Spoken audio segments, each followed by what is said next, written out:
Hi, my name is Jason Hilche, and I'm the President and CEO of the Entertainment Software Association of Canada. We're the trade association representing the $4.5 billion Canadian video game industry.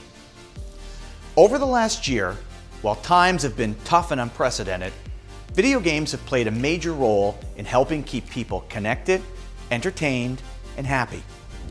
In a survey that included over 4,000 Canadians conducted by NPD Group and released in November, we found that Canadians were regularly playing video games.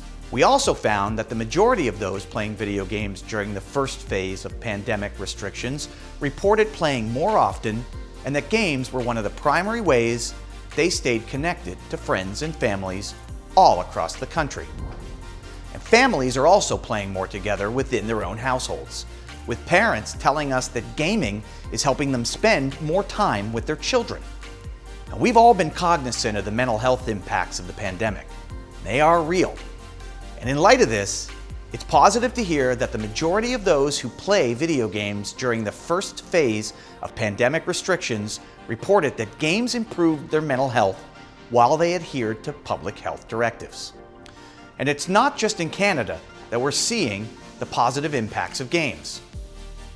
The Oxford Internet Institute in the UK recently published a study that found that people who play video games reported a greater sense of well-being than those who don't.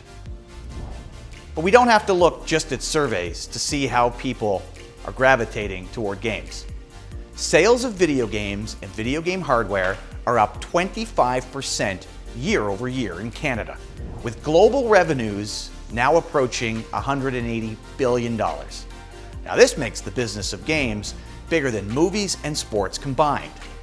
And the unprecedented demand for interactive entertainment has been supported by our ability to deliver our games digitally, directly to players anywhere in the world with the click of a button, whether on consoles, PC, or mobile devices.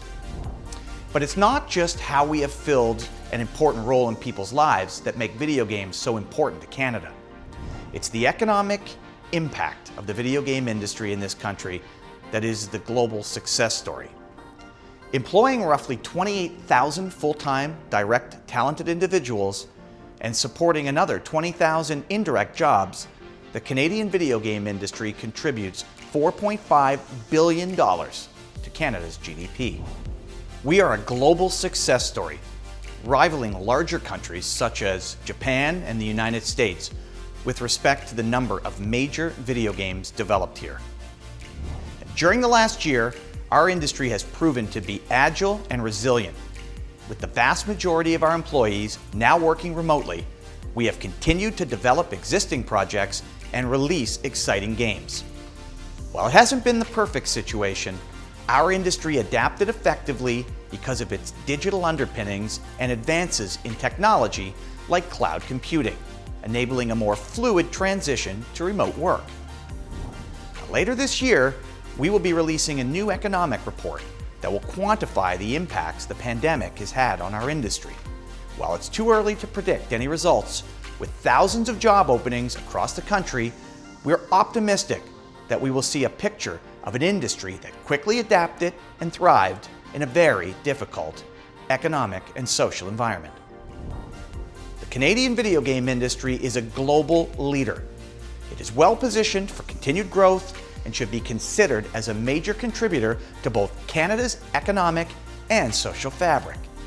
Now, Canada is known the world over as the place to be to make some of the biggest games and contribute to genre-changing innovation. And with your help, we will continue to solidify Canada as a leading force in one of the most exciting industries of both the present and the future. I appreciate your continued support of the industry and welcome all opportunities to speak with you further. Thank you.